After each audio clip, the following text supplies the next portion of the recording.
Всем огромное, ребята, итальянское доброе джорно. У нас на часах 6:15. Мы находимся в середине необъятной Тосканы под Форте-де-Марме. И нам предстоит сегодня небольшое путешествие в 700 километров на юг Италии, а именно в местечко под названием Сорренто. Мы немного взволнованы, так как там никогда не были. Красоты, как говорится, там неописуемые. Но на волнение у нас времени нету.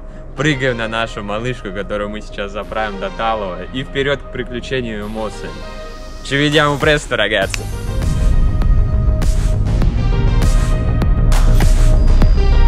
Ну вот, друзья, наша авантюра и начинается. Это, конечно, просто невероятно. Меньше всего в Италии мы ожидали увидеть дирижабль. Казалось бы, ну, дирижабль и дирижабль. Я не знаю, впечатляет меня человек из 21 века. 100 километров пройдено. 200 километров пройдено. 300 километров пройдено. Друзья, в общем, заметили мы небольшую такую особенность у нашего навигатора. А именно то, что он нам показывает в индикациях следующий поворот на автостраде Салерно-Реджо Калабрия, ну, который будет через какие-то там 463 километра. Это, конечно, очень весело. 400 километров пройдено, 500 километров пройдено, 600 километров пройдено. Ну вот, дорогие друзья, мы наконец-то добрались до нашего Сорренто. Осталось нам еще потолкаться немного в амалфитанских пробках. Но нам всего осталось 7 километров, и скоро мы уже будем на месте, а там сориентируемся по обстановке. Но уже, думаю, опробуем Амалфитанское море, так сказать, и сделаем небольшой заплыв. Но влюбуйтесь сами. Панорамы, конечно, загляденье. По нашему мнению, именно Сорренто является идеальным выбором для туристов, которые путешествуют по Италии самостоятельно, так как из города одинаково удобно отправиться на лодке на остров Капри и Амалфитанское побережье, а также быстро добраться на поезде до самого колоритного и неоднозначного города Италии – Неаполя.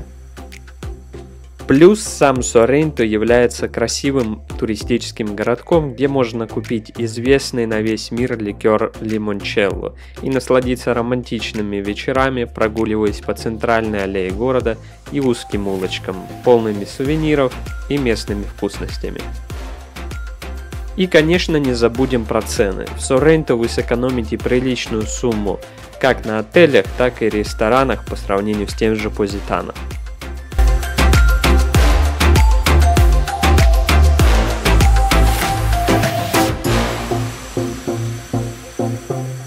Дорогие друзья, ну вот мы прибыли в Сорренто, сейчас в поисках красивого пляжа под названием Кало ди Митильяно. Мы сейчас идем в соответствующую пещеру, из которой открывается красивый вид. И, в принципе, проблема в том, что как бы известная дорожка была перекрыта из-за того, что якобы море не располагает к купанию, но сейчас нашли альтернативный путь и надеюсь, что все-таки он нас приведет к заветному каменистому побережью. Движемся, как говорится, по приборам, смотрим вики-локи, нашли хороший вроде маршрут, который добрый человек один загрузил на сайт. В общем, нас ждет реально просто продолжительная солита, чтобы вы понимали. Это так, еще цветочки.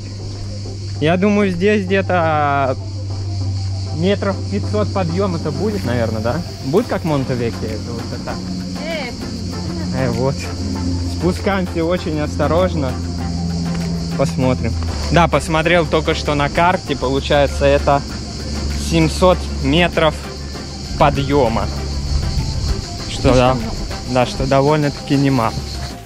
Я предполагаю, возможно, здесь можно было бы проехать как-то и на автомобиле, но здесь очень узкие улицы, настолько, что даже у местных автомобили все пошарпаны. Но я уже сомневаюсь, что мы обратно. А мы продолжаем наш спуск. Ну реально, такие спуски преодолевать. И море вон только там, блин, ну. О боже мой. Да. Так сказать, жизненный опыт на века. Заявляем со всей серьезностью. На спуске к скрытой бухте нужно быть предельно осторожным. Никаких сандалий, только спортивная обувь и желательно 2 литра воды про запас. Плюс минимальная спортивная подготовка. 700 метров за 40 минут вниз и потом 700 метров вверх мало не покажется даже подготовленным спортсменам. Да, мы выбрались. Выбираемся после жестких вот таких вот слаломов на это прекрасное место.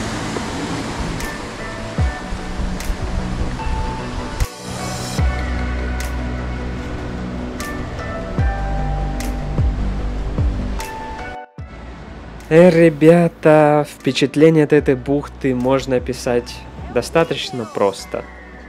Там хочется остаться навсегда.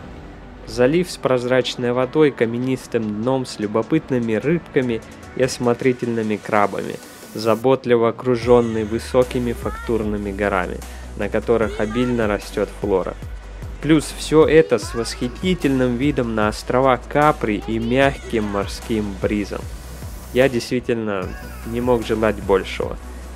Небольшой совет для новичков морского отдыха на скалистых берегах.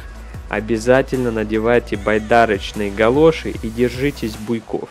Иначе шальная волна может просто сбить вас с ног, и вы ушибетесь о скалы. Больно ушибетесь. И как всегда напоминаем, это лишь первый день нашего недельного отпуска на Амалфитанском побережье. Поэтому, если вам интересно узнать полную программу со всеми ценами на недельный отпуск на Амалфитанском побережье с посещением островов Капри, Амалфи, Позитано и Неаполя, подписывайтесь на наш канал и увидимся в следующем выпуске, где мы отправимся уже на остров Капри. Ci vediamo presto, ragazzi! Друзья, в общем, у нас первый заплыв определенно удался. Вода просто необычайно чистая, прозрачная и немаловажная лично для меня, реально горячая. К ней привыкаешь очень быстро и просто выходить из нее уже не хочется. Сейчас уже у нас на часах 7 вечера, поэтому мы будем скоро выдвигаться, так как нам предстоит еще вот такой вот подъем туда на своих двух. Это как бы тоже у нас достаточно отнимет определенное количество сил, и после этого будем искать местечко, где можно попробовать офигенное фритто мисто.